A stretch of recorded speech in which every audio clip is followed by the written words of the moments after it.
també és veritat que mai ens havíem d'alguna manera encarregat a nosaltres mateixos el mandat d'elaborar un full de ruta cap a la independència que pot exercir-se, si les coses van bé, en un termini de 2 anys, pel que es diu. Per tant, nosaltres el que hem fet és començar a obrir un procés de debat i un procés de treball per poder fer la nostra aportació al millor que sapiguem, per fer-ho de la forma més oberta i més transparent possible,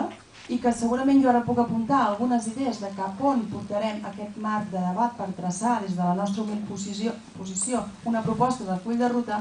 però evidentment molts dels companys i companyes que hi ha aquí a la sala de l'esquerra independentista en aquest cas podrien afegir, matisar, comentar, perquè jo no vinc a oferir un full de ruta tancat que la CUP té elaborat i té a punt per oferir, sinó que vinc a oferir en tot cas algunes idees que, com dic, en el nostre cas encara estan en construcció i que s'entengui pel fet que és la primera vegada que estem en disposició, afortunadament és així, però és la primera vegada que estem en disposició d'obertament poder-nos plantejar exercir el dret a l'autodeterminació